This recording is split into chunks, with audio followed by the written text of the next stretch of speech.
মাদকের বড় বড় চালান ইতিমধ্যে বাংলাদেশ সীমান্তের যে টেকনাফ উপজেলা রয়েছে সেই টেকনাফ উপজেলায় প্রবেশ করছে। প্রতিনিয়ত বিজিবি, কোস্টগার্ড এবং র্যাব অভিযানে লক্ষ লক্ষ পিস ইয়াবা জব্দ হচ্ছে। এই মাদকের যোগানদাতা মিয়ানমারের বিদ্রোহী গোষ্ঠী আরাকান আর্মি মূলত এই মাদক চোরাচালানে ব্যাপক হারে বাংলাদেশের দিকে ধাবিত করছে, ঠেলে দিচ্ছে। যার কারণে বাংলাদেশের এই অঞ্চলটি পূর্বে কিছুটা মাদকের দুর্নাম থাকলেও মাদক চোরাচালান না থামার কারণে ফের মাদক কারবারিরা এবং অপরাধীরা মাথা ছাড়া দিয়ে উঠছে। তবে যৌথ বাহিনীর অভিযান অব্যাহত রয়েছে বলে আমাদেরকে জানানো হয়েছে। র্যাব এবং বিজিবির যৌথ অভিযানে 3,40,000 পিস ইয়াবা সহ এক মাদক কারবারিকে আটক করতে সক্ষম হয়েছে।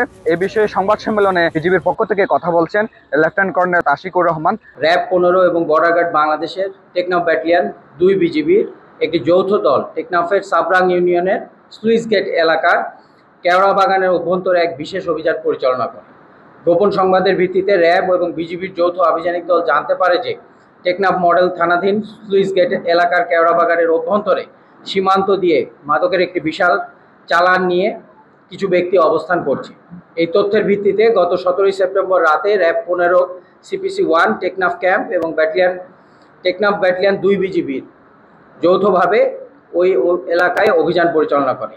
অভিযান চলাকালীন সময় হাতে নাতে 3,40,000 পিস ইয়াবা সহ এক মাদক কারবারিকে আটক করা হয়। উদ্ধারকৃত ইয়াবা সহ আটককৃত আসামির বিরুদ্ধে পরবর্তী আইনি ব্যবস্থা গ্রহণ করা হচ্ছে।